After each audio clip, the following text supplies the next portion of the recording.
जय मां गुरुवर गुरुवर जय मां गुरुवर गुरुवर माता स्वरूपं देवी स्वरूपं प्रकृति स्वरूपं प्रणम्यं बोल माता आदिशक्ति जगजनी जगदम्बा की। आज इस शक्ति चेतना जन जागरण शिविर में यहाँ उपस्थित अपने समस्त शिष्यों, चेतनांशों, माँ के भक्तों, श्रद्धालुओं एवं इस व्यवस्था में लगे हुए समस्त कार्यकर्ताओं सहित जो जिस भावना से यहाँ पर उपस्थित हुआ है, उन समस्त लोगों को अपने हृदय में धारण करता हुआ माता आदि शक्ति जगजनी जगदम्बा का पूर्ण आशीर्वाद प्राप्त करता हुआ अपना पूर्ण आशीर्वाद आप समस्त लोगों को समर्पित करता हूँ।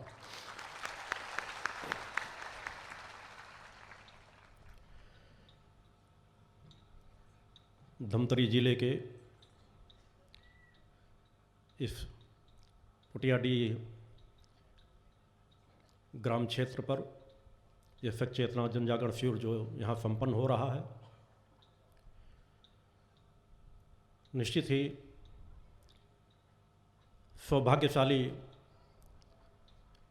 वो क्षेत्र अवश्य होता है जहाँ पर कहीं पर भी माँ का गुणगान होता है, माँ का ध्यान चिंतन किया जाता है, माँ का स्मरण बंधन होता है।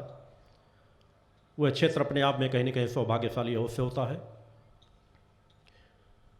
जैसा सभी लोगों को अवगत भी है कि मैं मात्र वर्ष में केवल 2 शिविर समाज के बीच प्रदान करता हूँ और एक शिविर उस पंच ज्योत शक्ति सिद्धाश्रम पर संपन्न किया जाता है।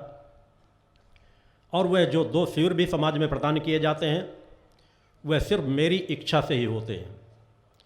अगर कोई चाहे उन शिविरों को संपन्न कराने के लिए करोड़ों के रुपए की संपत्ति देना चाहे, अरबों रुपए की संपत्ति देना चाहे, तो भी वह शिविर उसे प्रदान नहीं किए जाते।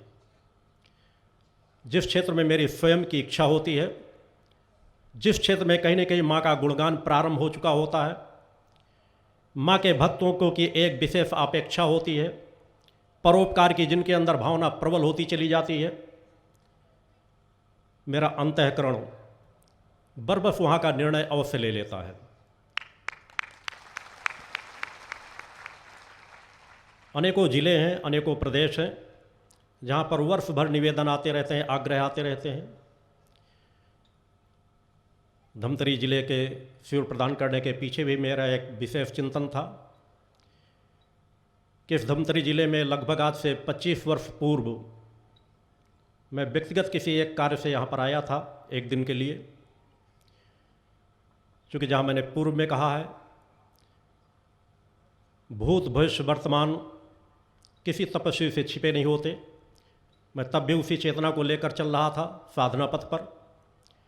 उस समय मैंने 25 वर्ष पहले एक चिंतन किया था, क्योंकि मेरी भविष्य की यात्रा कहाँ कहाँ से कैसे होते हुए जाएगी, गुजरेगी, इसका हर पल परम सत्ता माता आदि शक्ति जगदम्बा की कृपा से जो माँ ज्ञान देती हैं उसके अनुसार पिछले 25 वर्षों पूर्व भी मैंने निर्णय ले लिया था कि जब साधना के प्रवाह में जन कल्याण की दिशा में, समाज की दिशा में बढ़ूंगा तो धमतरी को एक शिविर अवश्य दूंगा। भगवान की जय।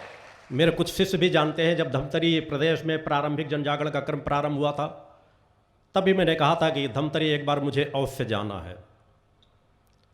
और यहाँ के भक्तों शिष्यों में भी एक परोपकार की भावना, जन कल्याण की भावना कहीं न कहीं उन चिंतनों को खींचती रही। और यह शुभ अवसर हम आप सभी लोगों को प्राप्त हो रहा है कि हम 2 दिन माता आदि शक्ति जगजनी जगदम्बा की दिव्य आरती संपन्न करेंगे। माँ के चिंतनों को आप लोग प्राप्त करेंगे। कथाएं और कहानियाँ, धर्म ग्रंथों का अध्ययन तो आप अनेकों बार अनेकों क्षेत्रों में सुनते रहते हैं, करते रहते हैं। मनुष्य अगर जीवन पर्यंत अनेकों जन्म गुजार दे तो भी शायद धर्मशास्त्रों का पूरा ज्ञान प्राप्त स्वयं नहीं कर सकता। और इन्हीं ज्ञानों के प्रवाह को हमारे ऋषियों मुनियों ने वेदों के मूल सारों को कुछ चंद शब्दों में समेट समेट करके समाज को दिशा प्रदान करते रहे और समाज उन विचारों को लेकर के आगे बढ़ता रहा। मेरे चिंतन, मेरे विचार धर्म, राष्ट्र और मानवता तीनों धाराओं से जुड़े होते हैं। मैं कोई कथा सुनाने प्रारंभ ही में चिंतन दे देना हर मंच से आवश्यक समझता हूँ। समाज को जगाना मेरा लक्ष्य है, समाज की सोई हुई चेतना को जगाना मेरा लक्ष्य है, समाज के कर्तव्य का बोध कराना मेरा लक्ष्य है। न तो मैं समाज को अपने से जोड़ने आया हूँ, न मैं अपनी संस्था का विस्तार करने आया हूँ, न मैं कोई धन की कामना लेकर आया हूँ। मैंने पहले ही कहा, अगर अरबों की संपत्ति को लाकर मेरे सामने डाल ले, अनुभव करके मेरे जीवन पर्यंत देख ले, 25 वर्षों की यात्रा समाज के बीच चल रही है, तो मेरा आशीर्वाद भी नहीं प्राप्त कर सकता, सिर तो बहुत दूर की बात है। मैं एक तपस्यात्मक जीवन जीता हूं। मैं कोई देवी देवता का अवतार नहीं हूं। मैं ऋषि था, ऋषि हूं और ऋषि रहूंगा। माँ का एक छोटा सा अंश रजकण मात्र हूँ। माँ की कृपा से माँ की भक्ति करने का सौभाग्य प्राप्त होता है, माँ की कृपा प्राप्त होती है, और माँ ने जो लक्ष्य सौंपा है उस लक्ष्य की दिशा में ये सब कार्य चल रहे हैं। जब भी मैं किसी शिविरों में आता हूँ, उसके पहले से उस क्षेत्र के लिए मेरी साधनाएं प्रारंभ कर दी जाती हैं। एक दिन पूर्व भी जब यहाँ पर उपस्थित हो जाता हूँ तो मात्र 1-2 कार्यकर्ताओं के अलावा कोई मेरे कक्ष में भी प्रवेश नहीं कर सकता। मैं यहाँ पर भी रह करके अधिकांशतः साधनारत रहता हूँ। इसलिए मैं यहाँ नहीं आता हूँ कि यहाँ के उद्योगपतियों से मिलना प्रारंभ कर दूँ, यहाँ के राजनेताओं से मिलना प्रारंभ कर दूँ, क्योंकि मेरे धन की कोई ऐसी आकांक्षा कहीं स्पर्श भी नहीं कर गई कि इसके वजह से मैं मिलूँ। और जिसके वजह से मैं आया हूँ, मेरे लिए सभी राजनेता, सभी उद्योगपति, सभी गरीब, सभी अमीर, सभी संस्थाओं के लोग, मैं सभी को अपने हृदय में धारण करता हूं, और उस साधनात्मक पद से उनको जो मैं प्रदान करने आया हूं, उस लक्ष्य के लिए सिर्फ और सिर्फ यही उत्तम स्थान होता है कि जो शक्ति चेतना जनजागरण शिविर होते हैं, उनके माध्यम से जो मेरा संकल्प होता है, जो जिस भावनाओं को लेकर के आते हैं, उन्हें उन संकल्पों के माध्यम से मेरा प्रयास होता है कि अगर मेरे प्रयास से उनके थोड़ी भी जीवन की दिशाधारा बदल गई तो ये निश्चित है जीवन में बहुत कुछ परिवर्तन आता चला जाएगा। किसी काली गुफा की अंधकार की गुफा में यदि हजारों हजारों वर्षों से कोई अंधकार समाया बैठा हो, केवल एक छोटा सा सुराग कर दिया जाए, तो अंधकार कभी नहीं कहता कि मेरा हजारों वर्षों से यहाँ पर कब्जा था। प्रकाश के सूर्य की एक किरण वहाँ प्रवेश करते ही अंधकार दूर भग जाता है, क्योंकि वास्तविकता में अंधकार का कोई अपना अस्तित्व नहीं होता। वर्तमान में जहाँ पूरा समाज अनीति या अन्याय अधर्म से ग्रसित है,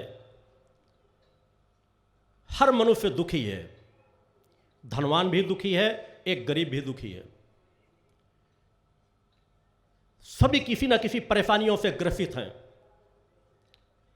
सभी चाहते हैं उन परेशानियों से निदान ढूंढना, मगर निदान ढूंढने की अपेक्षा और उन झंझावातों में उलझते चले जाते हैं और उस चक्रव्यूह में फंसते चले जाते हैं, और उस चक्रव्यूह में फंस करके इसका एहसास भी भूल जाते हैं कि हम किसी गलत चक्रव्यूह में फंस चुके हैं, बल्कि उसी को अपने जीवन का सार समझ लेते हैं, उसी दलदल को अपना जीवन समझ बैठते हैं कि शायद ही में हम खुश हैं, और उसी दलदल को और समेटते चले जाते हैं, उन जालों को स्वयं बुनते चले जाते हैं। और एक न एक दिन वैसा आता है जहां पर कोई निकलने का रास्ता नहीं मिल पाता। आज समाज उसी चक्रव्यूह में उलझा हुआ है, मगर इस चक्रव्यूह से भी निकलने का सिर्फ और सिर्फ एक मार्ग है। उस मार्ग पर यदि मनुष्य बढ़ चले तो उस मार्ग पर चलने वाला किसी भी चक्रव्यूह से निकल सकता है, और वह मार्ग है अपने स्वयं की पहचान। मैं कौन हूं, सिर्फ मैं कौन हूं इसकी पहचान, इसकी इच्छा शक्ति का जागृत हो जाना, स्वयं की खोज करना प्रारंभ कर देना कि मैं सामान्य मानव नहीं हूं, मैं उस परम सत्ता माता आदि शक्ति जगनी जगदम्बा का अंश हूं, उसी की अंश मेरी आत्मा के रूप में मेरे जीवन को संचालित कर रही है।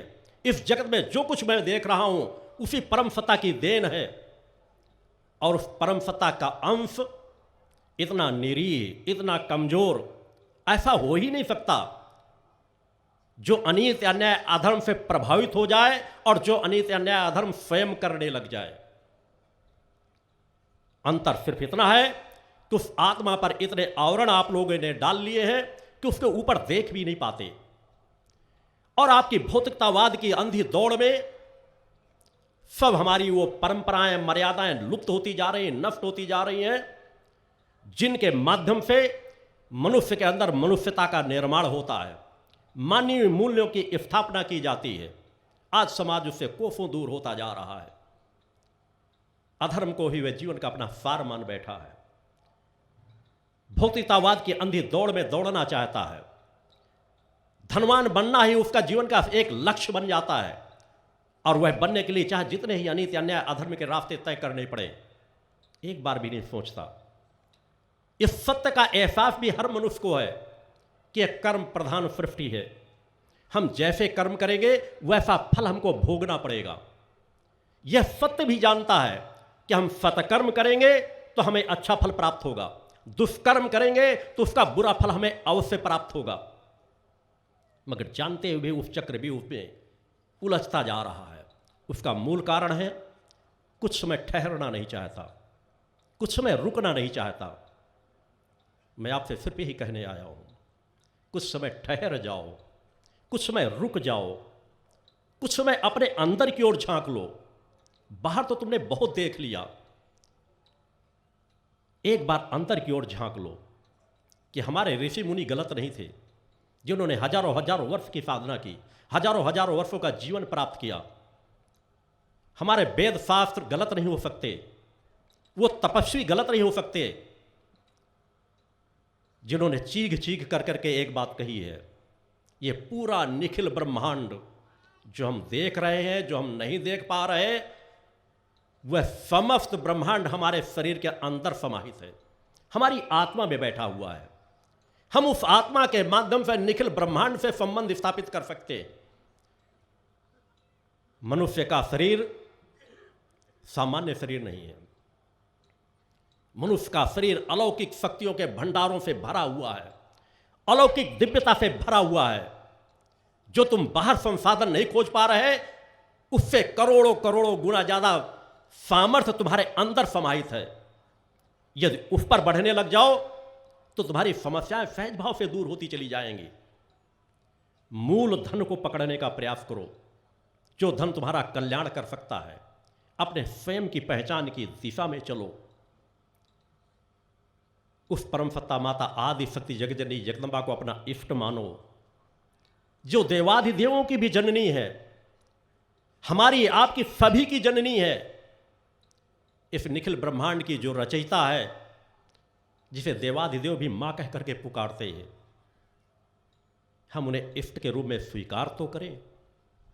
मां की आराधना से सहज, सरल, सुगम और दूसरी कोई साधना आराधना नहीं है। बड़ी से बड़ी अज्ञानता में गलतियां हो जाने के बाद भी मां क्षमा कर देती हैं। हम निष्ठा विश्वास से मां की आराधना भक्ति करें तो बहुत सुगम और सहज सरल मार्ग है, जो सभी के लिए है। कोई भी करके देखे, कुछ कदम चल करके तो देखो। ये रिश्ता ही ऐसा है जो आपको तृप्ति आनंद से भरपूर कर देगा। मां का रिश्ता, एक शब्द केवल मुख से बोल करके देखो, मां शब्द कह करके देखो, एक अपनत्व का एहसास होता है, एक अपनेपन का भान होता है, एक ऐसा एहसास होता है जैसे हमारा कोई है जो हम पर कृपा हर पल बरसाना चाहती है। बस एक बात मान लो, मां मेरी है, मैं मां का हूं। इन दो शब्दों में पूरा सार छिपा हुआ है। उसको अपने जीवन में धारण कर लो कि मैं मां का हूं और वह मां मेरी है। और यह समझ करके केवल मां से संबंध हमारा कैसा होना चाहिए, मां हमसे चाहती क्या है, मां का स्वरूप कैसा है, मां किस तरह ममतामयी, करुणामयी, दयामयी, कृपालु मां है, तो हमारा संबंध तभी प्रगाढ़ होगा जब हमारे अंदर भी वही चीज आ जाए, ममता, दया, करुणा, प्रेम, वात्सल्य। इन्हीं सब गुणों को तो अपने अंदर समाहित करना है। भक्ति कहते किसको हैं? केवल पूजा पाठ करना, मंत्र बड़े बड़े स्तोत्रों का जाप कर लेना, पाठ कर लेना, 4-4, 6-6 घंटे ध्यान लगाकर बैठ लेना नहीं। हम जिस इष्ट की आराधना करें उसके गुणों को अपने अंदर समाहित करने की क्रिया ही एक साधना है कि उनके स्वभाव को, उनके गुणों को, उनकी शक्ति सामर्थ्य को हम हासिल करें। तभी हमारी भक्ति प्रगाढ़ता की ओर जा सकेगी। और उसके लिए मैंने 3 शब्दों में सब कुछ संबंध जोड़ दिए हैं। मेरे पुराने शिष्य सभी उसी विचारधारा को लेकर चलते हैं। नित्य आए दिन जो आप लोग देवी देवताओं के मंदिरों में नाना प्रकार की कामनाएं, प्रार्थनाएं करते रहते हैं, माँ हमें ये दे दो, अन्य देवी देवता हमें ये दे दो, हमें ये चाहिए, हमें वो चाहिए। उन 3 शब्दों में भौतिक जगत, आध्यात्मिक जगत का सब कुछ सार समाहित है। यदि आप उन 3 बातों में अपने आप को केंद्रित कर दें तो आपके विचारों में घंटों, जो आपकी 10-5 मिनट आप पूजा का पाठ करते हैं और 24 घंटे आपकी प्रार्थना चलती रहती है, माँ हमारी ये समस्या है, माँ हमारी ये समस्या है, माँ हमें ये दे दो, माँ हमें वो प्रदान कर दो। पूजा कम, अपेक्षा कुछ ग्रहण करने की कई घंटों चलती रहती है। आप रिक्त हो जाओ मांगने की तरफ से, केवल 3 बातें मांग लो। अगर मांगना है तो सिर्फ 3 बातें मांगो, भक्ति, ज्ञान और आत्मशक्ति। जिस इष्ट से जुड़े हो, जिसे इष्ट मानते हो, मैं नहीं कहता मेरी ही विचारधारा स्वीकार कर लो। आप जिन जहां गुरुओं से जुड़े हो, जिन देवी देवताओं को मानते हो, आपके जीवन में जितनी भी समस्याएं हों, उन समस्याओं को समेटकर एक तरफ रख दे और अपने इष्ट से, अपने आराध्य से, अपने गुरु से सिर्फ भक्ति, ज्ञान और आत्मशक्ति मांगे। इन 3 शब्दों में दुनिया का सब कुछ सार समाहित है। और जिसे ये 3 शब्दों का सार प्राप्त हो गया, उसके जीवन में कुछ भी प्राप्त करना शेष बचता ही नहीं। भक्ति, जिसकी भक्ति वास्तविकता में प्राप्त हो जाए, भक्ति से रिश्ता जुड़ जाए कि हमारी प्रार्थना, हमारी पूजा पाठ का कुछ फल प्राप्त हो या ना हो, हम उसको प्लस करना अगर चाहते हैं, उसको बढ़ाना यदि चाहते हैं, तो अपने इससे सदैव को उसकी भक्ति मांगे। मुझे कुछ ना चाहिए, आपकी कृपा से जो मैं भक्ति कर रहा हूं, आपकी कृपा से जो मैं पूजन कर रहा हूं, आपकी कृपा से जो मैं आराधना कर रहा हूं, इससे मुझे अगर कुछ प्रदान करना है तो अपनी भक्ति प्रदान कर दो, वह अटूट भक्ति प्रदान कर दो जिसके तार कभी टूटे ही नहीं।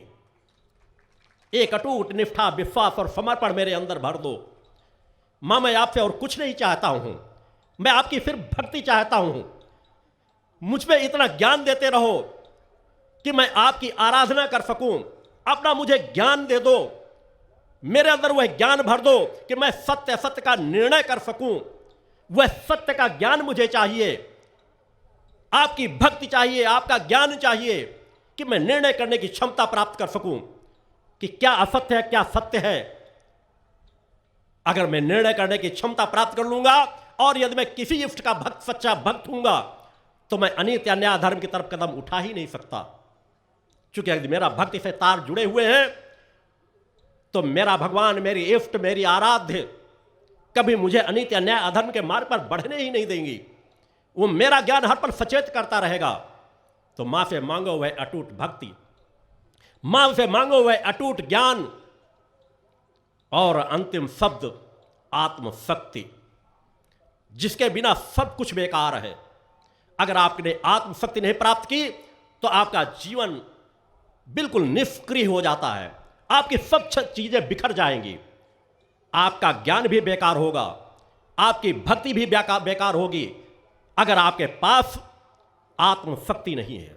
क्योंकि आप जीवन में जो कुछ भी करते हैं वह आत्मबल के बल पर करते हैं, आत्मशक्ति के बल पर करते हैं। आपका एक कदम भी अगर आप चलने के लिए आगे बढ़ाते हैं तो जितनी आपकी आत्मशक्ति होती है उतने ही कदम आप आगे बढ़ाते हैं।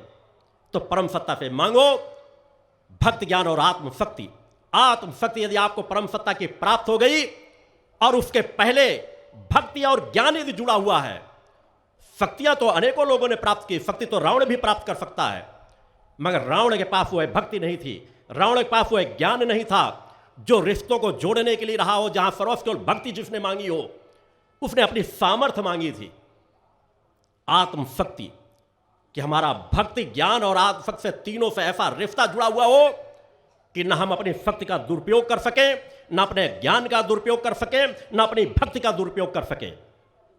मां से 3 आशीर्वाद मांगे और उन आशीर्वादों का कोई अगर दुरुपयोग करे तो सच्चा रिश्ता हो ही नहीं सकता, सच्ची उसकी मांग हो ही नहीं सकती। आपके अंदर यदि आत्मशक्ति नहीं है तो आपके पूजा पाठ में निष्क्रियता आती जाएगी, आपका आत्मबल कमजोर होता चला जाएगा।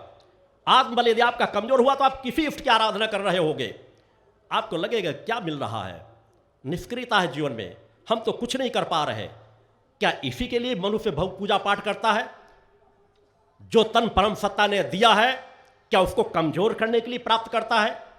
अनेकों लोग तपस्यात्मक क्रम में ऐसे मार्ग में बढ़ते हैं जहां भोजन छोड़ देते हैं, पानी छोड़ देते हैं, शरीर को बिल्कुल निष्क्रिय बनाते रहते हैं, शरीर किसी लायक नहीं रह जाता। 10-5 साल साधना करते हैं, उसके बाद शरीर में निष्क्रियता आ जाती है, चलने फिरने में कमजोरी आ जाएगी, कार्य करने में कमजोरी आ जाएगी। वह एक आम मनुष्य से भी ज्यादा कमजोर हो जाता है। साधक कभी कमजोर नहीं होता, मां का भक्त कभी कमजोर नहीं होता। वो चाहे जितनी अखंड साधनाएं करता रहे, यदि उसने वास्तविकता में 3 चीजें मांगी हैं और तीनों चीजें निष्काम हैं, जिसे हम निष्काम साधना कहते हैं। अगर आपके अंदर भक्ति है, आपके अंदर ज्ञान है, आपके अंदर आत्मशक्ति है, तो आत्मशक्ति आपको धीरे धीरे प्रवाह की ओर बढ़ाती लेती चली जाएगी। साधक बनने का, ऋषि बनने का, तपस्वी बनने का, किसी मार्ग में बढ़ने का तात्पर्य निष्क्रिय करना नहीं शरीर का, यह परम सत्ता की देन है। अगर हम अपने इष्ट से साधना करते हैं, आराधना करते हैं इष्ट की, अगर हमें महसूस करते हैं कि इष्ट का ज्ञान ही हमारे अंदर समाहित है, इष्ट की कृपा ही हमको प्राप्त हो रही है,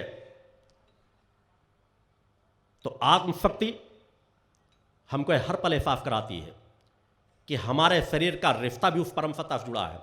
परम सत्ता ने हमको ये शरीर दिया है, ये हाड़ मांस का केवल पुतला नहीं है, इसके अंदर असंख्य कोशिकाएं हैं, सुषुम्ना नाड़ी है, 7 हमारे चक्र हैं।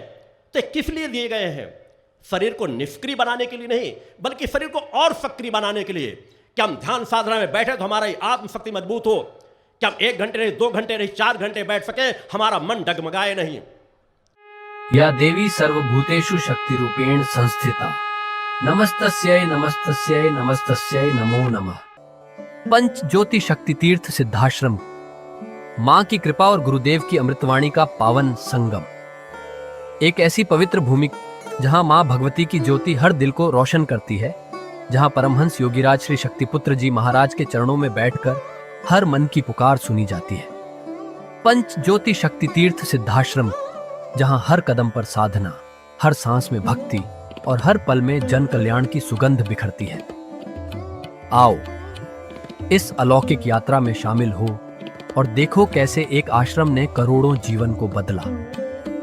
युगवंदनीय धर्म सम्राट, युग चेतना पुरुष सद्गुरुदेव परमहंस योगीराज श्री शक्तिपुत्र जी महाराज के पावन चरणों में कोटि कोटि नमन, वंदन और प्रणाम। उनकी कृपा से एक ऐसी पवित्र स्थली का सृजन हुआ जो तप, योग, ध्यान और साधना का स्वर्णिम केंद्र है। यह है मध्य प्रदेश के शहडोल जिले की ब्योहारी तहसील में बसा पंचज्योति शक्ति तीर्थ सिद्धाश्रम, जिसकी नींव परम पूज्य गुरुवर्श्री ने 23 जनवरी 1997 को रखी। तब से यहाँ माँ भगवती की अखंड ज्योति जल रही है और 15 अप्रैल 1997 से श्री दुर्गा चालीसा का अखंड पाठ अनंत काल तक जन जन के कल्याण के लिए गूंज रहा है। हर सुबह और हर शाम जब सूरज की किरणें और चांद की चांदनी सिद्धाश्रम को चूमती हैं, तब परम पूज्य गुरुदेव जी माता भगवती आदिशक्ति जगत जननी दुर्गा जी सहित सभी देवी देवताओं और सहायक शक्तियों की आरती करते हैं। इस पावन बेला में भक्तों के हृदय मां की भक्ति में डूब जाते हैं। मूल ध्वज साधना मंदिर में भी रोज सुबह शाम होने वाली आरती में भक्तों का समूह उमड़ता है। यहाँ हर मन की पीड़ा मिटती है, हर शरीर को शांति मिलती है और हर आत्मा को सुख, शांति व समृद्धि का आशीर्वाद प्राप्त होता है। परम पूज्य गुरुदेव की कृपा ऐसी कि वे रोज सुबह और शाम भक्तों से निःशुल्क मिलते हैं। मां के भक्त और गुरुदेव के शिष्य अपने मन की बात उनके चरणों में रखते हैं और बदले में समाधान व आशीर्वाद पाते हैं। अब तक 1 करोड़ से ज्यादा भक्त गुरुदेव से मिलकर उनके मार्गदर्शन से जीवन की राह पा चुके हैं। गुरुदेव की वाणी ऐसी कि सुनते ही मन में संकल्प जागता है। उनके आशीर्वाद से करोड़ों लोग नशे और मांसाहार से मुक्त होकर चरित्रवान और चेतनावान जीवन जी रहे हैं। हर दिन सैकड़ों लोग नशा छोड़ने की प्रेरणा लेने सिद्धाश्रम धाम पहुंचते हैं। पूज्य गुरुदेव के 20 लाख से अधिक दीक्षा प्राप्त शिष्य आज के अधर्म और अन्याय के दौर में भी मां की ज्योति से अपने घरों को आलोकित करते हैं। वे साधनात्मक जीवन जीते हुए आत्म कल्याण और जन कल्याण के पथ पर चल रहे हैं। क्या यह चमत्कार नहीं? सिद्धाश्रम धाम में पिछले 28 वर्षों से मां अन्नपूर्णा भंडारा चल रहा है, जहां सुबह शाम हजारों भक्तों को स्वादिष्ट और पवित्र भोजन मिलता है। और सुनो, यहाँ ठहरने की व्यवस्था भी पूरी तरह निःशुल्क है। क्या ऐसी जगह कहीं और मिलेगी जहां हर सुविधा मां की कृपा से मुफ्त हो? सिद्धाश्रम धाम की पावन सरिता के तट पर बनी त्रिशक्ति गौशाला देखकर भक्तों का मन आनंद से भर जाता है। हर महीने शुक्ल पक्ष की अष्टमी को गौ सेवा समर्पण दिवस मनाया जाता है, जब परम पूज्य गुरुदेव और पूजनीय शक्तिमयी माता जी अपने हाथों से गायों को रोटी खिलाते हैं। यह दृश्य देखकर हर भक्त का हृदय गदगद हो उठता है। गौशाला के पास ही स्वामी श्री राम प्रसाद आश्रम जी महाराज की समाधि मन को शांति देती है, और पास ही दानवीर गुफा स्थल हर किसी को असीम शांति का अनुभव कराता है। हर साल शारदीय नवरात्र में सिद्धाश्रम धाम में शक्ति चेतना जनजागरण शिविर का भव्य आयोजन होता है। लाखों भक्त यहाँ योग, ध्यान और साधना सीखते हैं, गुरुदेव के चेतनात्मक चिंतन को सुनते हैं और मां की अलौकिक आरती का आनंद लेते हैं। मां की कृपा और गुरुदेव का आशीर्वाद पाकर हर भक्त धन्य हो उठता है। 23 जनवरी सिद्धाश्रम स्थापना दिवस एक और पावन अवसर है।